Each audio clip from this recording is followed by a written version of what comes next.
Episode 70, The Mechanism of Thought Translation. Good evening, I'm Tomas Guevara, and this is the channel Rewriting the Reality. In today's episode 70, we're going to explain the mechanism of translation of thought.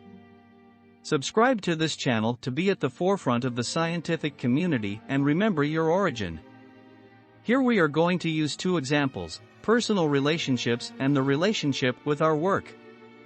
In previous episodes, I have told you that our brain is just an organ that analyzes the signals that our senses send to it. In other words, it translates those signals. Let me express to all of you that we will always continue to translate the thought processes through this mechanism, which is our brain, but these analyses are merely translations of our thoughts. These are not entirely accurate translations. Partially, our thoughts are accurately translated, but in a general way. The trap in this situation is that we are moving our attention to thought as communication. Therefore, we rely on the expression of this analysis to give us information, and this is not the area in which information is produced, it is not the area of thoughts. Our thoughts originate in the mind. The brain is only a mechanism for translating these thoughts, and it uses our beliefs to perform these analyses in translating them. Therefore, if we are not moving our attention to communications, the thought translation mechanism offers us general interpretations rather than specific, clear translations of what we are expressing to ourselves, and once again we become confused. For example, we move in the direction of thinking that we want to try to establish a personal relationship once again, but we also incorporate the thought that we don't want to incorporate the relationship. And we get into a mess. First of all, let me express to you that thinking about emotion is not bad, and this is a natural expression, because as I said, the brain is a mechanism of translation. Therefore, its function is to translate us objectively into images and language, the communication we offer ourselves in emotion or through other means of communication. Now, in this, what we're not incorporating is a balance between emotional signal recognition and communication, thought translation and recognition, and noticing what we're doing. It is important to keep our attention on the self and allow our attention to have the flexibility to move concerning these three expressions. The most significant thing is to generate that flexibility of attention in the now. This is one of our biggest challenges. Because the directions in which we engage and that we express to ourselves are the most meaningful, that of our work, so to speak, and that of relationships, both directions in which we engage, we incorporate quite similar actions.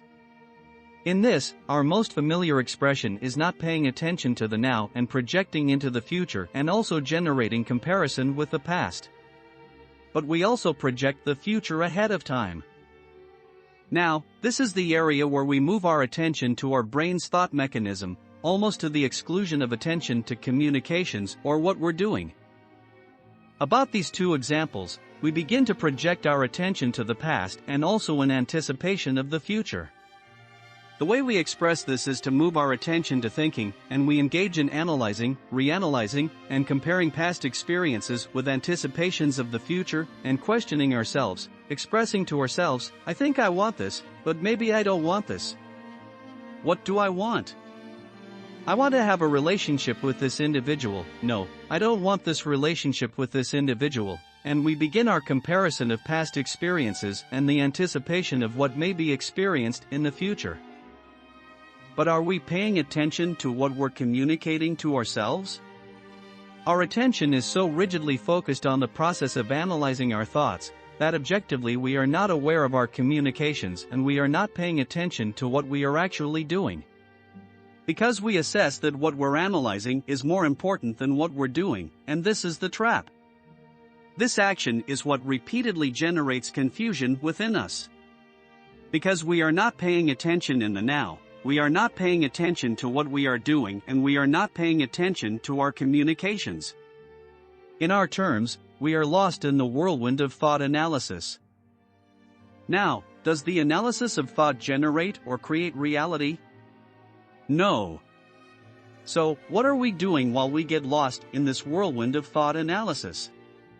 We are expressing in one direction automatic actions and automatic responses on autopilot, and in another direction, we are creating an action of mere confusion for ourselves. Now, my suggestion, or exercise, is to offer yourself a whole day, in which you allow yourself to pay attention to yourself.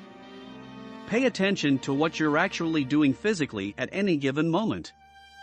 Don't worry on this day about what you may be communicating to yourself through emotions. Simply move your attention to what you're actually physically engaging in at any given moment, regardless of how unimportant it may seem. The importance of this action is that it offers you the experience of moving your attention to another function rather than merely the analysis of thought. It also offers you the opportunity to genuinely notice and see what you really engage in physically, in what you call an ordinary day. Let me express to you that all the actions you engage in a day, and all the petty movements you generate in a day, are influenced by beliefs. All the actions and automatic responses you express in a day are motivated by your beliefs. But you are not aware of the influence of your beliefs, because you are not paying attention to what you are actually doing physically, and in this, you reinforce the expression of automatic responses and reinforce all these beliefs that you have. As you reinforce all of these beliefs the moment you create an event, such as re-establishing an interaction with your former employer or contemplating re-establishing interaction with your partner, these are actions that you consider meaningful, important, and great. Your response to these actions is influenced by the beliefs that are expressed in each day and that influence all the other actions you take by not paying attention. How you shuffle paperwork throughout the day, how you engage other people, how you interact with other people, how you express your actions on your lunch break, what you choose to consume, what you talk about in conversation, the times when you close the door, all these actions that you consider insignificant, and the fact that you don't express any thoughts about the actions, but which are nevertheless motivated by beliefs that are continually expressed. These are the actions that offer you clarity and information about what you naturally generate and what beliefs influence these actions. Ask yourself why you close the door, and why you choose to eat fish during lunch. Why do you choose to drink coffee? All of these actions are motivated by your personal beliefs, which are your truths. However, these same beliefs are expressed in the actions you generate concerning the issues you consider significant or important. The difference is that, in all these actions that you consider to be unimportant, you are not incorporating thought analysis. You're not thinking about all these automatic actions, you just do them.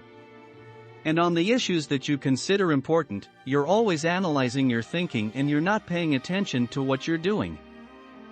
Now, also remember that these beliefs that influence all your movements, all your actions, and all your expressions are not bad. They're not good either. In themselves, they are simply beliefs. But the importance is to recognize what is influencing these beliefs, and in doing so what you really do is you allow yourself to become familiar with them and accept that they are just beliefs. Pay attention to the now, to the moment, and in it, you offer yourself the recognition of choice and freedom. It doesn't matter that you choose to keep expressing certain beliefs and keep expressing the same actions. What's significant is that you know what you're choosing. This is how you generate the real and genuine action of keeping your attention on yourself and becoming familiar with yourself.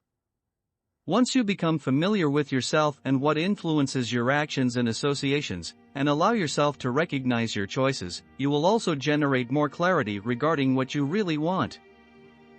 Now, don't think I'm telling you that you shouldn't incorporate thought analysis, because this is wrong.